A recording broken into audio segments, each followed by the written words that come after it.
اللہ اللہ اللہ بسم اللہ الرحمن الرحیم اللہ الصلاة والسلام علیک یا رسول اللہ۔ اللہ سوال: کن نمازوں میں قرات یعنی تلاوت قرآن پاک فرض ہے؟ اللہ اللہ جواب: نفل، سنت اور وتر کی ہر رکعت میں قرات کرنا فرض ہے، یعنی بغیر قرات کے نماز نہیں ہوگی، لیکن فرض کی صرف 2 رکعتوں میں قرات فرض ہے۔ اگر کسی نے پہلی اور دوسری رکعت میں قرات کر لی اور تیسری اور چوتھی رکعت میں قرات نہیں کرتا تو نماز ہو جائے گی۔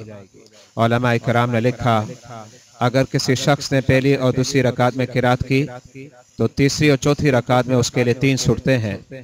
نمبر 1، 3 سبحان اللہ کی مقدار خاموش ٹھہرا رہے پھر رکوع میں چلا جائے۔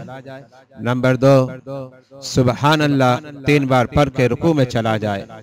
نمبر 3، سورہ فاتحہ کی تلاوت کر کے رکوع میں جائے۔ یہ طریقہ پچھلے دونوں طریقوں سے افضل ہے۔ فقہ حنفی کی مشہور کتاب نور العیدہ کے صفحہ نمبر 63 پر یہ عبارت مذکور ہے: القراءۃ فی رکعۃ الفرض وفی کل النفل والوتر، جس کا مطلب یہ ہے وتر اور نفل کی ہر رکعت میں اور فرض کی 2 رکعتوں میں قرات کا کرنا فرض ہے۔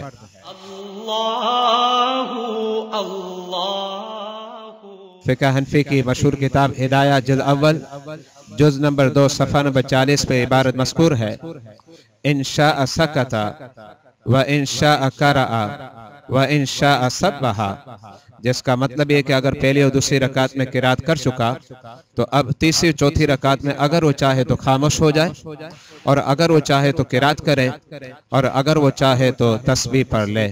واللہ اعلم بالصواب۔ اللہ اللہ اللہ